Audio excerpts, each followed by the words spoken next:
Reichenbach. Thank you so much for the introduction.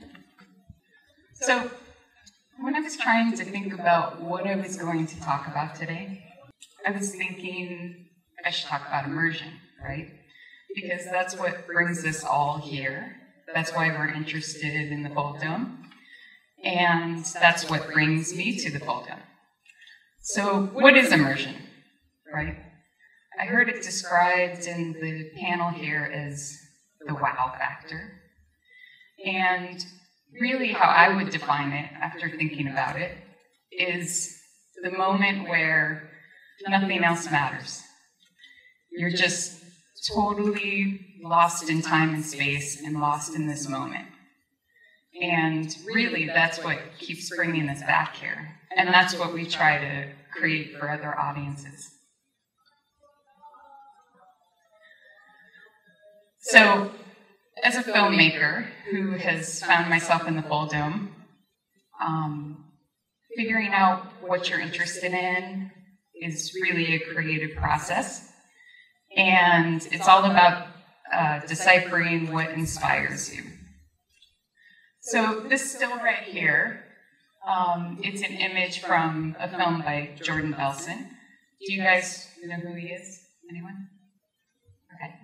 So he does visual music films, and basically he delivers an immersive experience through texture, color, movement, timing, and sound. So I'm going to talk about two big inspiring moments, because I've had, lots of inspiring moments. Sometimes when I sit on my front porch and look at the sunset, I feel inspired or I feel immersed. But I remember seeing the Jordan Belson film for the first time, and I was sitting in the theater, and I totally lost my sense of time for the 5 minutes that the film was on. The other inspiring moment that I had was the first time I was in a Planetarium theater, and that was 6 years ago, and it was at Griffith Park. And I remember just being pulled out of my chair into this medium and thinking, wow, there's so much you can do with this. And the thing about the big inspirations, or the moments that really immerse you and pull you out, is that they lead to all these smaller inspirations. And after these bigger moments, it changes how I see things. So now I'm looking for the, patterns of humanity, and I'm trying to decipher what it is about those films that is pulling me in that way. What is it about the sound? What is it about the visual, the movement? So, I guess in the end, the feeling of immersion is not just about losing time and space. And it's not just about being immersed in that moment. It's about changing your perspective and opening your mind. So I'm going to say that immersive experiences change the way you think. And I was trying to think of a bunch of terms that people use when they describe an experience in which they're immersed. And you've heard these terms before: mind-blowing, game-changing, awe-inspiring, revolutionary, transformative. And I want to hang on that last word for a moment, because I think that these experiences can really transform somebody. And in turn, when you transform a mind, you transform a collective of people, and eventually transform a society. So now that I've come from the what am I interested in? What am I inspired by? Trying to figure out why. And for the why, I turn to a little bit of theory. And I heard this reference by Dan, but I also am a huge fan of Youngblood's expanded cinema. And I'm just going to touch on him and McLuhan.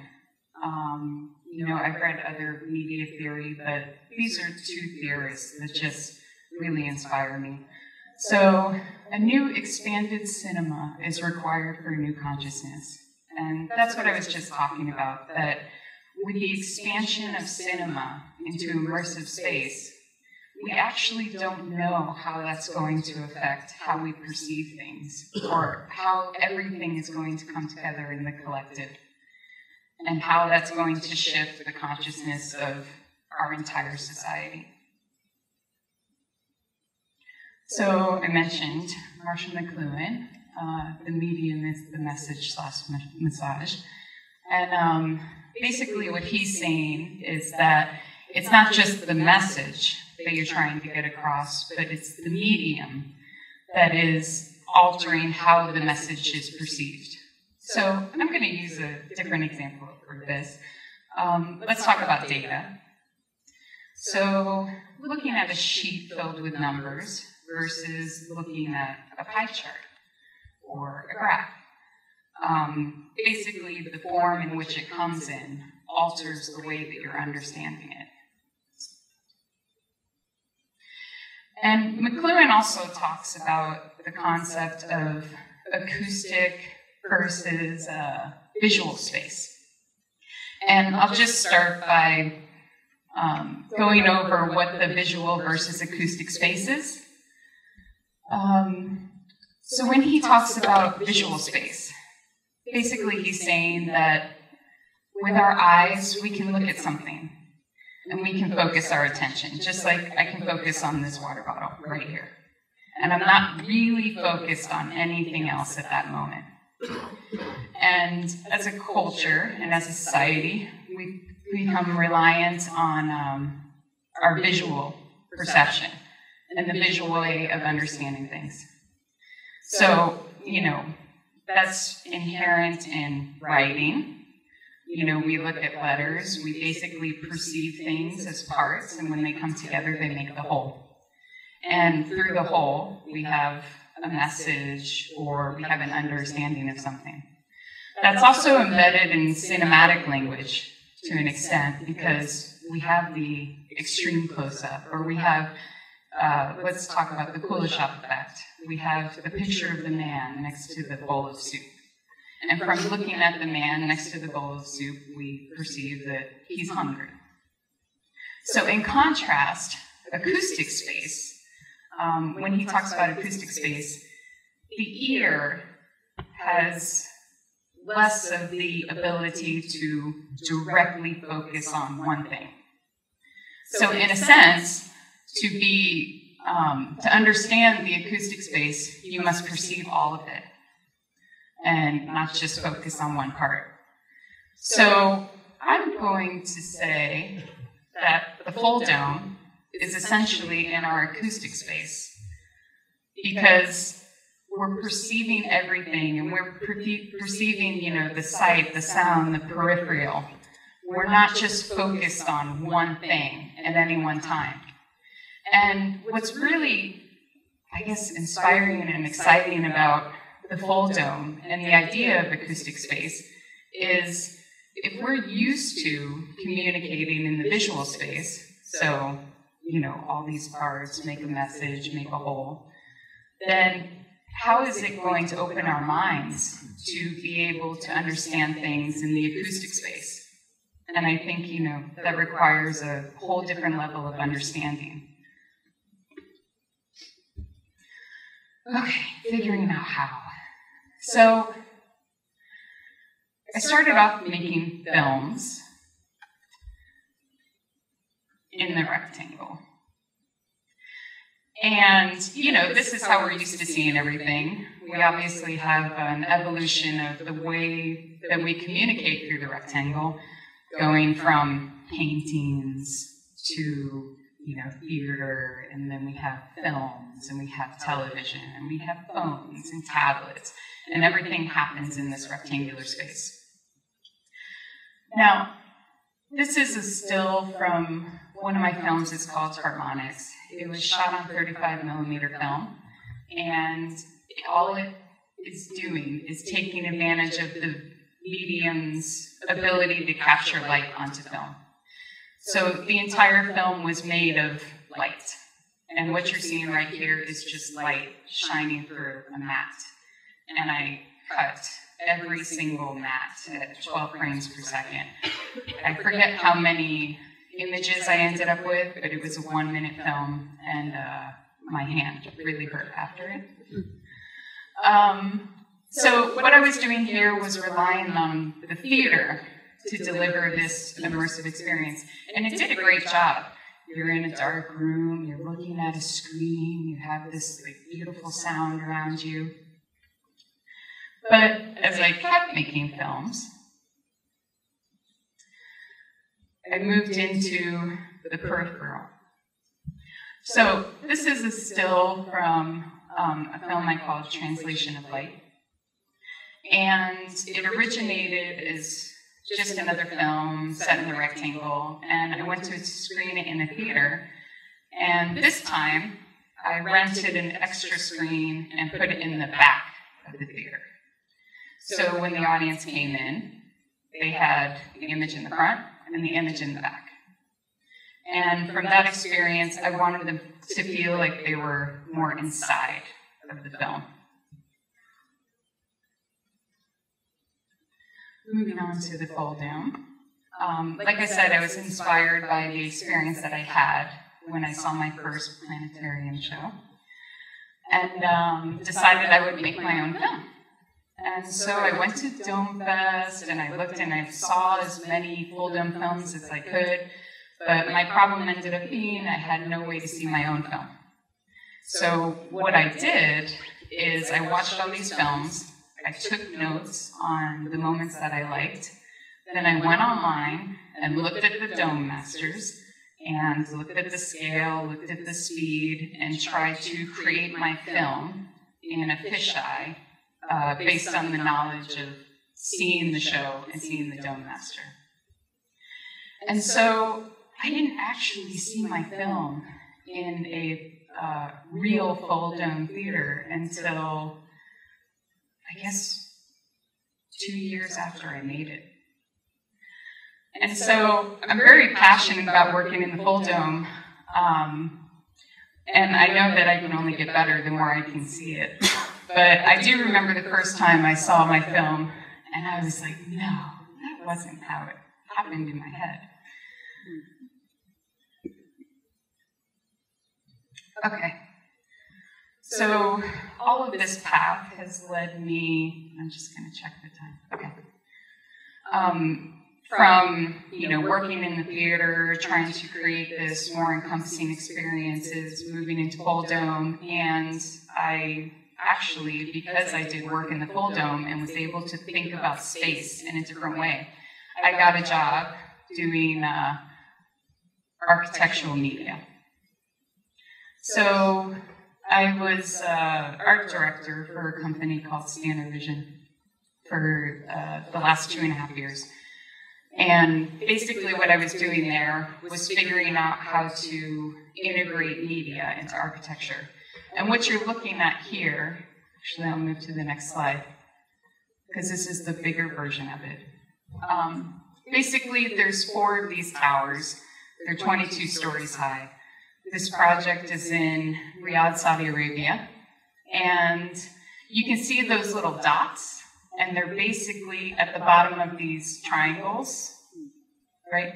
The triangles cover the building. They're kind of energy efficient, like trying to block out a little bit of the sun without totally covering the windows.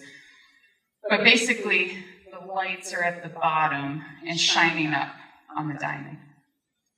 And like I said, it's 22 stories high. Each side of the tower, if we're thinking in pixels, which I had to think in pixels, is about 30 pixels high by maybe 22 pixels wide. So this was a big challenge for me when I was working with this, because obviously we're working with very limited amount of pixels. And I came from making a film that was 4,096 pixels by 4,096 pixels. And now I'm making content that's 30 pixels by 20 pixels.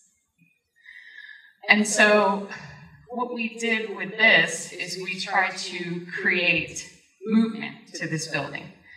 And you can see through, so basically through changes in luminosity, and what you're seeing here, the darker parts have less light on the panels, the brighter parts have more light. It works just like a projector.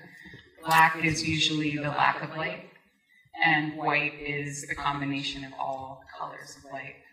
So what we did with this building was, through changes in luminosity, try to make it come to life and become an experience. All clients have their requests, and their request was to have the king and the flag on the building. And so here's the king in 30 by 30 pixels and the flag. And not only are they low resolution, but you have to remember that the pixels are triangular. They're 3 times as tall as they are wide, and they're offset. Okay, so just to wrap all this up, immersion doesn't have to be a K. So I'm going to go through really quickly to wrap this up, but basically what this is it goes around a shopping mall. It's about 1,200 feet. The resolution across is 1920. The resolution tall is 180. The screens that you see that are rectangular, they're a little bit higher resolution, but they're also standard definition. And those are used for ads, and the rest is used for art. And the reason I wanted to show this was because the screens that we were using for ads were very much in the visual space. They showed things that were very linear, right? But what we tried to accomplish through using the art on the building was integrating the building with the art. And so, last project, this is a theater in Beirut, and they had a bit of a dome ceiling. And the request of the client was that they could be immersed in the media, but also that they could have a conversation and they could eat their lunch and do all these things while they were under this big dome ceiling, which is 60 feet by 30 feet roughly. And so the experience from this is, can you have an awe-inspiring experience on a more subtle level? Okay, so to wrap it up, I'm out of time. The value of immersion. So the real value in immersion is, as I mentioned before, it's something that grabs you, it's something that totally pulls you out of everyday life. And it's through these experiences that your mind is forever changed, your perspective is forever altered, and that's really powerful. So how do we choose to deliver our messages, and what are our messages, and how are we influencing the future? Thank you.